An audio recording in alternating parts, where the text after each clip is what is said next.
Perfect day, TGFM Nation! Yeah, welcome again sa ating simbalay. And we welcome everyone, those who are watching for the very first time. And of course, yung mga household, yung mga house church hosts and facilitators natin, sabihin mo sa katabi mo, good job, good job. And sa mga first timers, we welcome all of you. And we will declare that you will have your portion and you will be blessed by our series teachings today. So we welcome all of us, all of you. Remember that we are in our 36 weeks now of the day of the Lord. So I don't know if we will still continue until next week, but I believe na meron na tayong i-introduce na bagong series next week, no? As we will transition this series to the new series that we were about to teach to everyone. So as what we have discussed last time or last week, remember that it's one thing to see the kingdom of God and it's totally another thing to enter it. Yeah. Remember, right? Yeah. Remember that Jesus said to Nicodemus, except a man be born again, he cannot see the kingdom of God. And then when Nicodemus was asking, how can a man be born when he is old? So Jesus did not reply with that question except he gave him the transition. Binigyan siya ngayon ng deeper understanding about entering, not only seeing the kingdom of God, but entering the kingdom of God. So sabi ni Lord, except a man be born of water and of the Spirit, he cannot enter into the kingdom of God. So it's about the kingdom of God. It's not even about the kingdom of heaven. Are you there? So it's about the kingdom of God, because so many people today, they don't have clear understanding and perspective of what kingdom of God is all about. Right. All they knew is about the kingdom of heaven and they wanted to go to heaven. Yun lang alam nila. So it's very clear that you can be claiming to be born again but cannot enter the kingdom of God. So pwede mong ma-sense na ito may ginagawa ang Lord, pero para mag-benefit ka sa ginagawa ng Lord, it's totally different thing. Andiyan ba tayo? So, the word enter is the word benefit or inherit the benefits of the kingdom. So, the only reason why, as what we have discussed last week, na ang rason bakit hindi sila makapag-benefit sa kingdom dahil nga may disobedience or lawlessness or probably most common is ignorance. Hindi nila alam. Kasi nga, they are so consumed with the perspective of religion. Andiyan ba tayo? So, 1 Corinthians chapter 4, verse 20, as we will move through, okay? The Bible says, for the kingdom of God is not in word, but in? Power. But in what? Power. Power. So, again, ang daming born-again Christians today, they profess or proclaim the word kingdom of God, but has little understanding about what the kingdom is all about. And that's the reason why yan ang pinakamalaking problema ng mundo ngayon. And that includes the religious world. Tanungin niyo ako bakit? Dahil preoccupied sila masyado sa mga maliliit na bagay, na mga doktrina, kung ano-ano, at hindi nila nakikita yung big picture. Hello? Naintindihan niyo ba? Yeah. Remember yung wheelbarrow, tsaka yung the box of sand, ano yung tawag doon? Sawdust, no? I will just share that later on. Sa mga nakarinig na, no, masyadong focus ang mga tao sa maliliit na bagay in the church. Nakalimutan nila yung whole purpose why church exists. Yan ang problem. We are so caught up with our own little part and even fighting, arguing, and everybody else with everybody else doctrines. So dito, dapat ganito, dapat grace, dapat faith, kung ano-ano na lang pinaglalaban ng bawat simbahan. Nakalimutan nila, it's never about those things. Importante yon, pero ang kabuuan is about the purpose and the intent, the original intent of God, why we exist. Are you there? We have lost sight of God's original intent. That's the problem. We have lost sight of the big picture. Everyone is religious. Sabihin mo sa katabi mo, hindi ikaw yan. Hindi ikaw yan. Alright? Religion is the most powerful force on earth. If you only knew. Okay. What do you mean by religion? Religion is is a devotion or is an adherence to a set of beliefs that regulate the moral, social, or even realistic behavior of the individual. So yan ang religion. Kaya kung pag-uusapan yung moral, yung social, yung paano ma-relate sa supreme being, they establish religion. That's why there's religion. Including the so-called atheists, yung mga secularists, yung mga communists, yung mga socialists, humanists, mga agnostic, may mga kanya-kanya yung mga devotion. May kanya-kanyang belief system yan sila. So, if you see, even those so-called atheists or yung mga agnostics, now they would claim to have faith. The problem, their faith is not to believe in God. Yun ang perspective nila. But they are also included, no, in those institutions na nagse-set up ng mga organizations just to adhere some belief system. And they don't realize that they are part of religion. Even Christianity is part of religion. That's a reality here. So, even if it is the belief that there is no higher being or no providential component in creation or life as we know it, yan pa rin. Yun pa rin ang makikita natin despite the claims of many that are contrary to the truth. Everyone on earth is religious. Sabihin mo sa katabi mo, hindi ka religious. Come on. Sa mga devoted na mga religyoso, again, hindi naman sinabi ko na lahat religious hindi tama, no? I mean, may mga religious na tama talaga yung kanilang heart, devotion to the Lord. But you know what? I'm telling you, we are not called to be religious. We are called to be godly. Godly is not religious. You can be religious but not godly. You can be devoted to your belief system but not really godly. Di Diyos nun ba? Ang dami dyan na devoted sa kanilang reliyon pero dili Diyos nun. Hindi maka-Diyos. Hindi nga makatao. Maka-Diyos pa. So that's the sad reality. And every major problem in our history, even in our contemporary world today, can always be traced to some religious foundation. Alam mo yung ba nagkukos ng problema sa buong mundo is religion?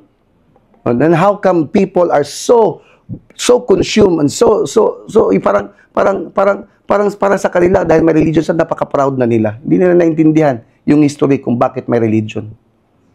So tingnan natin, if you look at the history, okay, for example, if you have heard about the Crusades.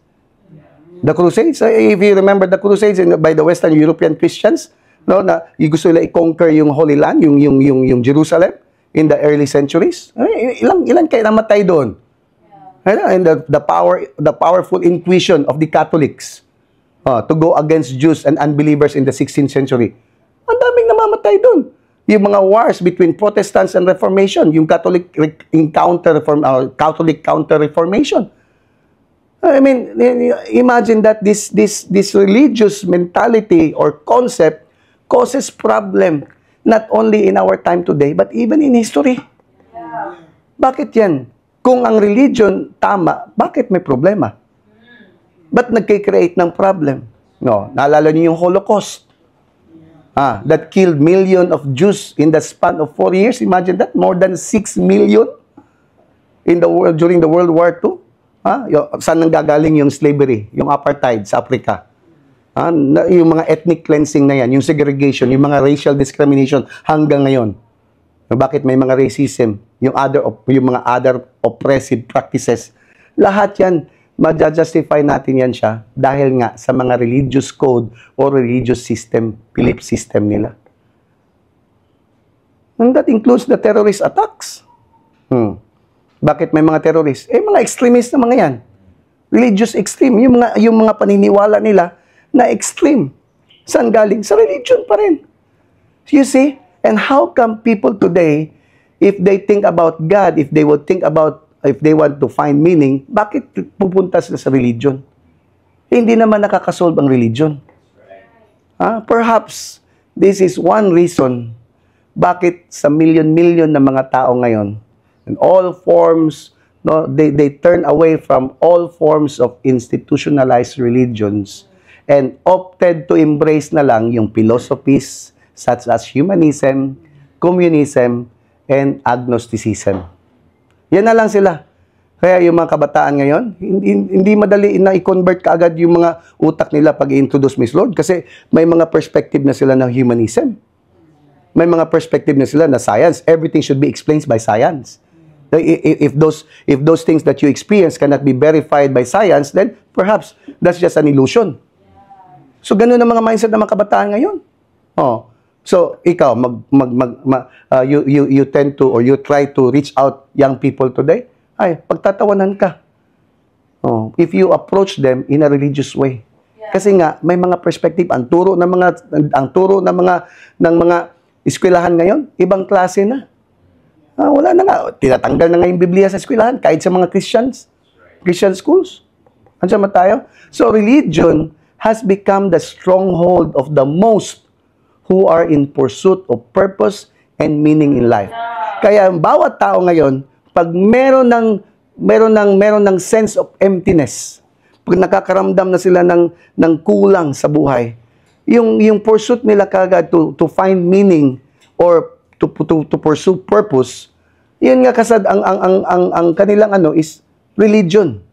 Kaya kung wala silang mahanap na tamang religion for them, kaya doon i-resolve nila yun, magre-research na yun at mahuhulog sa humanism. Mahuhulog na ngayon. Ang dami kong na-encounter na mga kabataan. Tatanungin mo, naniniwala ka ba sa Diyos? And they will say, parang hindi. Ano ka pala? Ako? Agnostic. Yung iba, hindi naman talaga ako atheist, pero meron pa ibang term na ginagamit nila. Kasi hindi talaga sila sold out sa higher being, sa ating source. Andiyan ba tayo? So, I am convinced that every person on earth ultimately is searching for two things. Dalawa lang ang search ng tao. Power and purpose. Say it with me. Power and purpose. Bakit nagkanda hirap-hirap ka maghanap ng pera? Kasi gusto mo ng power. You want control. When people want power because they want control. And they want to have meaning because you can have control. If you don't know the purpose of that control, then it will lead you to still being meaningless. Kaya yung mga tao, dalawa talaga hinahanap. Gusto ng power, gusto ng control. Pag may power na, ang hirap na baba. Mahirap nang bumaba. Kaya pag nasa taas na, ang hirap nang bumaba. Yung iba naman, kahit walang power, basta maintindihan yung meaning ng life, yun na rin talaga yung pursuit na lang sa buhay nila. Tama ba, right? And all of us look for meaning for our existence. And I believe, ito yung power, ito yung meaning, o ito yung goal natin, na maintindihan natin kung bakit andito ka pa sa ibabaw ng mundo. Tingnan mo ngayon katabi mo. Naniniwala ka ba na may meaning ang buhay niyan? Hindi yan palaboy-laboy, hindi yan parang nag-exist para saktan lang, at para iwanan, at para mabasted, at para ma-reject. Hindi. May purpose yan. Sabihin mo nga sa kanya, oy, may purpose ka pala. So, all of us, I believe, once in our life, I was once searching for meaning in life. I was not seeking God, but I was seeking for purpose. Kaya nakilala ko ang Lord. Kasi naintindihan ko that if you want to find meaning in life, then you go back to the source. So yan lang ang nakikita ko na hinahanap ng mga tao. Meaning ng kanilang buhay, purpose, and power to control sa buhay nila and circumstansya. Kasi pwedeng na, yes, alam ko may purpose ako, pero wala kang power to control your circumstances. Nandiyan ba tayo? And even so many Christians today, they can claim that they find meaning in life now. Now they came to know Christ, they found your purpose, but they don't have control over death and life. Wala pa silang revelation ng immortality. So the power to determine the future and predict the unknown lies deep within every soul. Yan ang gusto, yan ang search. The power to overcome death and seek purpose in life. Yan ang mga search ng mga tao ngayon. So, pag nag-appear ka sa mga tao religiously, do you think papansinin ka? Hindi. Pag hindi mo ma-introduce yung purpose ng buhay ng bawat isa, walang makikinig sa iyo ngayon na panahon. Buti na, except kung nasa deathbed na yan. Except kung nandyan na nyo, yan talaga, kahit anong introduce mo yan, tatanggapin na. Kahit anong religion na, pag nandyan na, may sakit na, hindi na mga kilos, tatanggapin na lahat. Pero sa mga tao na naghahanap ng meaning sa buhay, hindi halos yan magbabuy-in sa religion kasi alam nila over the period of history kung ano ang na-create ng religion. Dr. Miles Monroe said, ito sinabi niya, our pursuit of purpose and power is the primary source and motivation for the development of religion. I-screenshot nyo yan if you want. Pursuit of purpose and power is the primary source and motivation for the development of religion. Kung bakit na-develop at the dami-daming religion ngayon? Dahil sa mga search ng purpose and power. So, all religions are the same. Say it with me. All religions are the same. Come on. All religions are the same. Parang mahina ang boses nyo. All religions are the same. They are the same in the sense that they attempt to answer the question of power and meaning. Lahat ng religion ngayon, ini-introduce nila that join us. You will find power, you will find meaning, you will find purpose. Halos lahat, hindi naman lahat, but halos lahat. Lahat sila may promise, no, to control o na magbibigay ng power to control life. Kaya yung iba talaga, ina-highlight yung meditation, no, to get out of your current situation. And because you want to upgrade yourself to be in the higher realm more than the physical realm. So may mga ganyan. They all promise power to control life and circumstances and to explain life and death. Lahat sila nagki-claim that they are the truth. Dito ka sa amin, kami ang totohan, kami ang dating daan, kami dating doon. Ang daming kung ano-anong pinag-claim na truth. They all claim superiority over each other. Kami iba, kami talaga ganun. Sa iba, they have all those claims. They all compare and compete with each other. And this is a reality of Christianity. Imagine mo supposed to be Christians tayo, dapat united tayo. Pero bakit divided tayo? Andiyan ba tayo? So, lahat ng religion, they all demand adherence to their particular belief system while denying the others. So, that's the cause. That's the problem of religion. I'm not saying lahat, no? Kasi, imagine mo to, kasali sa 4 big religions in the world today, kasali dyan, Christianity. Andiyan ba tayo? Kaya naalala ko si Papa John, sabi niya, if religion is the truth, sabi ni Papa John, Pastor John Anusike, sabi niya, if religion is the truth, if I may choose among the 4 big religions in the world, the Hindus, the Islam, Christianity, and the Buddhist, among the 4, pipiliin niya ang Islam. He would never choose to be part of the Christianity.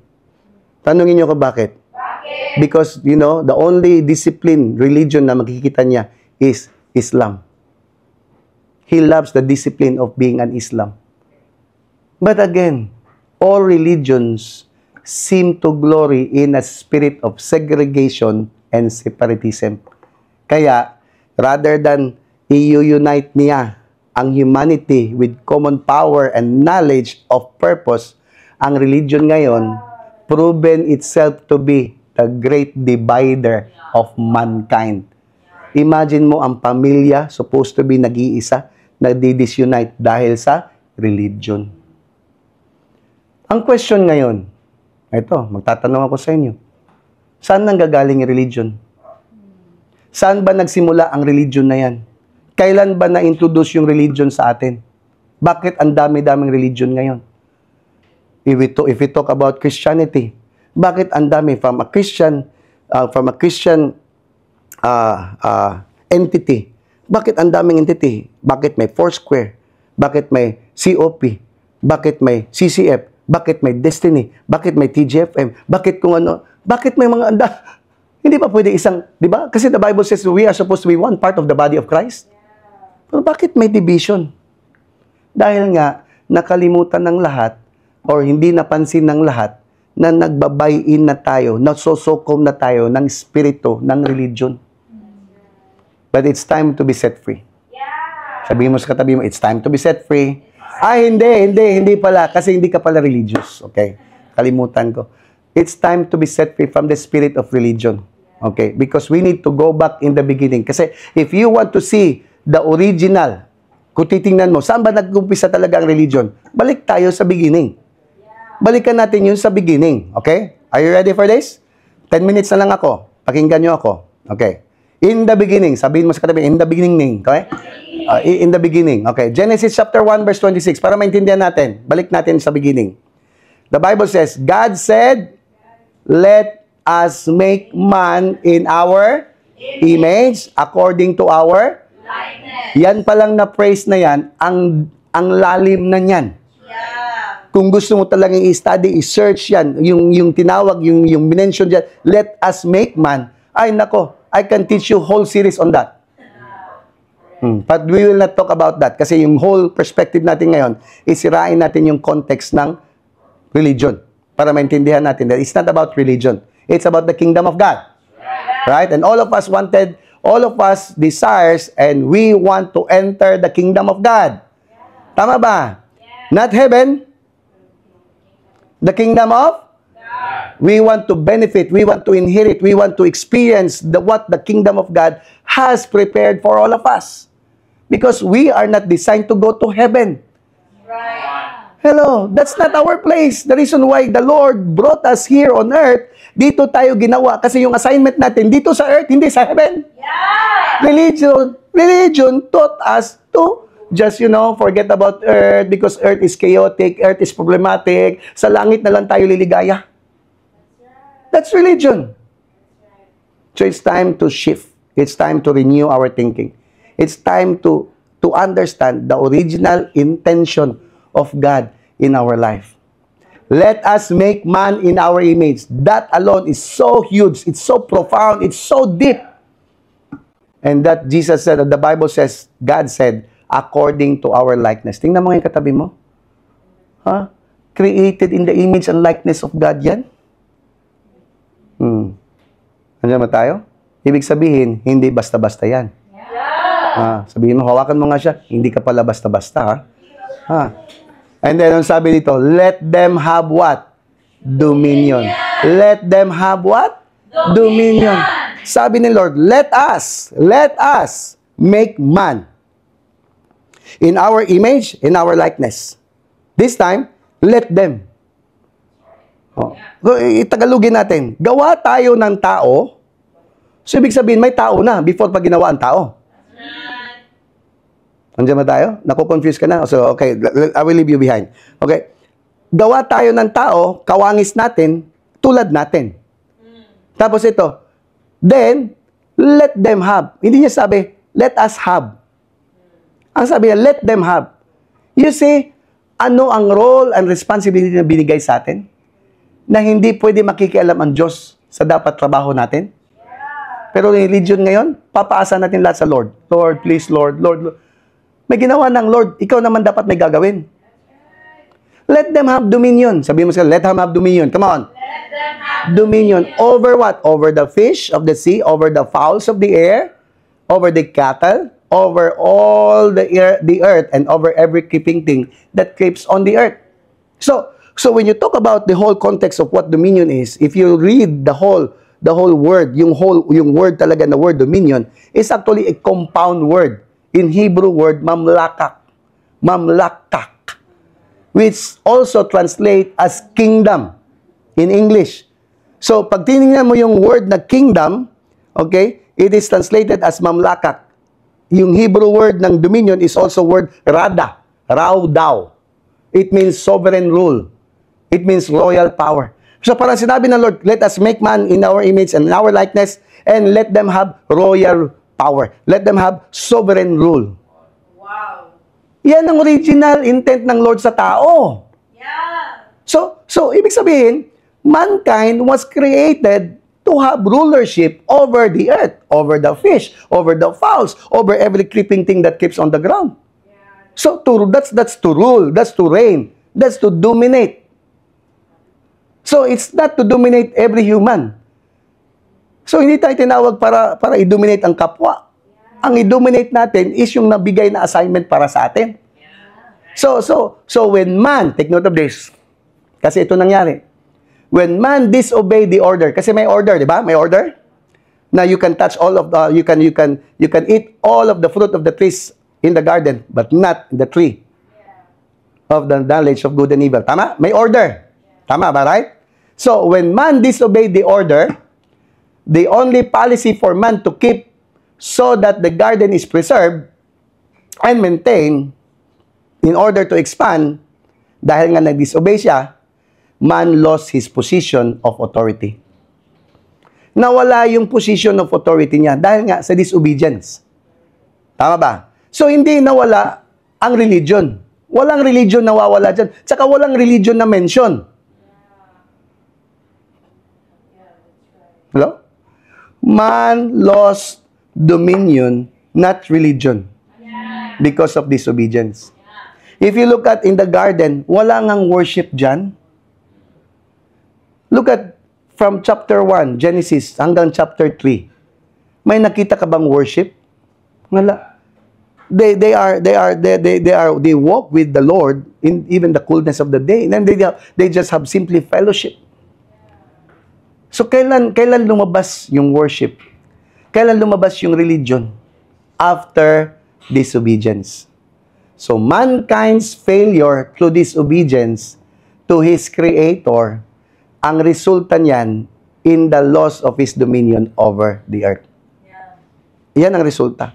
Nawala yung kanyang dominion, nawala yung kanyang rulership, nawala yung power, yung authority niya. So, it is important to note, eto ha, tingnan natin to. When man fell from grace, he lost a kingdom, not religion. Yeah. Kaya si Lord, nung dumating siya, yung bit-bit niya is government, kingdom. Right. He never carry himself. In fact, if you will introduce Christianity to the Lord, what was Christianity? He never even introduced Christianity to us. Because what we lost is dominion over the earth. He did not lose. We even did not lose heaven. Because from the beginning, heaven was not introduced to us. Yeah. Are you following? Yeah. Ibig sabihin, mankind's search is not for a religion or for heaven, but for His kingdom. Yeah. Say it with me, kingdom, come on. Kingdom. But it's not the kingdom that you used to hear. Lalo na if you are in Davao City. Yung kingdom dito, hindi yan totoong kingdom. Hindi tayo kingdom ni Kibuloy. Wala tayong magawa dyan sa claim niya. But we are not. We are really seeking ang totoong tao, nagsisik talaga sa totoong kingdom. The government, the country kung saan dapat tayo nagro-rule and reign. Andyan ba tayo? So man lost dominion. Man lost authority. Man lost power over the earthly realms. Religion now is the result of man's search for God and His kingdom. Yan na ngayon. Kung bakit may religion? Dahil nagsisik na ngayon ang tao. Dahil nakikita niya na meron talagang supreme being, may higher being talaga na nag-ordain, nag-create na itong mga bagay na to. And I need to worship Him. Kaya, sa search na yan, nahulog sa religion. So, ang nangyari ngayon, tanungin niyo ako ano? Na-distort lahat dahil sa kasalanan. Dahil sa disobedience. Nawala sa proper order. Tama ba? In fact, yung unang tao, Adam and Eve, they were kicked out of the garden. Kaya man now is in their own search. Sila-sila na lang ngayon. Kaya kung ano-ano ngayon ang nai-establish. People nowadays, tingnan natin ngayon, dahil na-distort na nga ang lahat, ang mga tao ngayon, they start to look at the scriptures as the record of the fall of man and redemption, not the book of creation and God's original intention.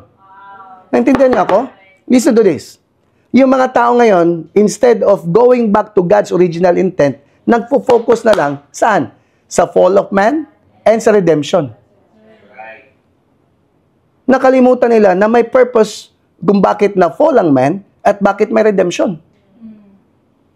Okay, ito pa, isa pa. Ang na-highlight ngayon, ang na-highlight ng mga tao ngayon, is na-highlight yung kasalanan ni Adam in the Garden of Eden more than the purpose of Adam in the beginning. And that's the sad reality. We can highlight Christ. No, then we highlight Christ's blood on the cross of Calvary and neglected the whole purpose of redemption.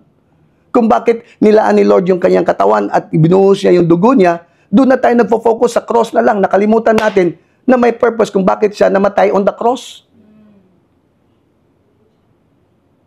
So yun ang malaking burden na kinikerry natin. To let it be explained for the people to understand that there's greater things than Christianity today. There's higher purpose. So religion is just the beginning of all confusions on the earth right now. Everything was misunderstood. Na-misunderstood natin yung Bible. Di ba? Ngayon, pag nagbasa ka ng Bible, yung iba ayaw magbasa ng Bible kaya para sa mga pari lang doon sa mga pastor. Yung iba, wag mo basahin yung Bible, baka maloko ka. It's so confusing. The Bible is not, yung akala nila magbasa ng mga Bible, mga religious lang. Hello? Hindi nila nitinan na ang Bible, actually, yung Bible only talks about the king, the kingdom, and the kids. Tatlong K yan. The king, the kingdom, and the royal kids. Yan lang naman ang whole context ng Bible. From the beginning to the book of Revelation. So, the Bible is not primarily about a religion or about rituals. But it's all about the establishment of a kingdom rulership on this physical realm from the heavenly realm. Kaya unang turo ni Lord, let your kingdom come on earth as it is in heaven. So it's about a divine project of governing earth from heaven through mankind. Kaya sabihin mo sa katabi mo, malaking project meron ka. Lahat tayo may meaning. Lahat tayo may purpose. And lahat tayo, whether you like it or yes, may assignment. Kaya pag hindi ka nag-respond, hindi mo mapufulfill yung assignment mo. At pag hindi mo napufulfill yung assignment mo, kahit sabihin mo pang believer ka, you will end up still empty and depressed. And one of the things na gusto kong i-emphasize pa, probably next week, how the people today misunderstand Yahusha. How they misunderstand Jesus. No? Yung mga Muslim ngayon, ang dami. Kaya nila nire-reject kasi akala nila propeta lang si Lord. Yung mga Hindus, suspetsa nila kay Lord is one of their gods. Kaya yung mga Buddhists, ini-ignore si Lord. Yung mga atheists, galit sila kay Lord. Yung mga agnostics, dinideny nila si Lord. And ang worst, tanungin nyo ko ano? Yung mga nagkiklaim to represent Him, supposed to be yun ang magre-represent kay Lord, sila pa ngayon ang confused and they misrepresented Him the most. Bakit? Hindi nila talaga kilala si Lord. Kilala lang nila by name. Kilala lang nila nang pakamatay sa cross. Yun lang. Hindi nila alam yung whole purpose why Jesus needs to die. So Christians have misunderstood Him as the founder of a religion and have transformed His teaching and His methods into customs and His activities into rituals. Ang lahat, halos lahat, hindi naman lahat, halos lahat, they have reduced His message ngayon, yung mensahe niya, nire-reduce to nothing more than escapist for getting to heaven. And His promises as a mere fire insurance policy for escaping the pains of a tormenting hell. Imagine that.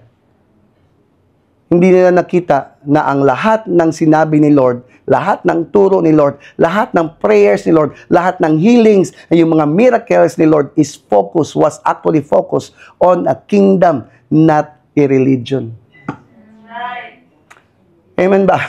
Amen. Okay, wala na akong oras. Next week, I think mag-uumpisa tayo sa bagong series natin. We'll talk about the kingdom, rediscovering the kingdom of God. Wow. Sabihin mo sa katabi mo, rediscovering. Come on. I-rediscover natin yung kingdom ni Lord. Andiyan ba tayo? So, if I may go back to you, why we need to start that series? Tanungin niyo ko bakit? Look at this. In the last days, in the book of Revelation, kasi again, we are teaching you about the book of Revelation. If you look at chapter 11, verse 15, tingnan natin. Chapter 11, verse 15. Okay, ano nakalagay dyan? Revelations 11, verse 15. The seventh angel sounded, and there were great voices in heaven, saying what? The kingdom of this world are become the kingdoms of our Lord and of His Christ, and He shall reign forever and dapat alamin natin kung ano ang kingdom ni Lord.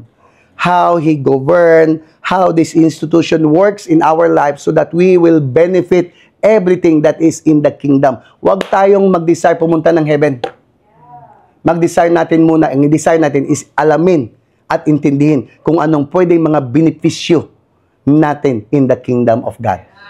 Because the kingdom of God is not the same as the kingdom of heaven. You should understand that. And we will teach you in the coming series that we are about to teach you. Amen? For now, settle it to your heart. You need to avoid and you need to refrain. Or sabihin ko na lang sa inyo na huwag kang maging religious. Sabihin mo sa katabi mo, huwag kang maging religious. Come on. Because religion is not from the Lord. Amen? Let's pray. Father, we thank you and praise you. Salamat, Lord, for everything that you have laid down today. And I know, Lord, not everyone can comprehend, Lord, what you are saying, what you want to impart to your people. But let your spirit of grace be upon them so that they may understand. Their eyes may be open, oh God, to see the revelation, to get the spirit of revelation. And so, Lord, they will embrace it and they would be set free from the spirit of religion. So I entrust them to you, God. Have your way upon their lives. I declare, oh God, preservation, even provision, even, Lord, oh God, that you will provide everything that they need, especially every family represented here in Simbalay and household churches, oh God. So we entrust them to you. Protect, provide, preserve, Lord, everything that they need be upon them in the mighty name of Yahushua. I declare, Evareka Yahuwah Adonai, Bayesha Marika. The Lord bless you and keep you. The Lord makes His face shine upon you and be gracious to you. The Lord turn His face towards you and give you shalom. Nothing is lacking, nothing is missing, nothing is broken. All is well, and the works of your hands is blessed. That blessing adds no trouble to it. In the mighty name of Jesus, we declare and pray. Amen. Amen. See you again next week. Shalom, shalom.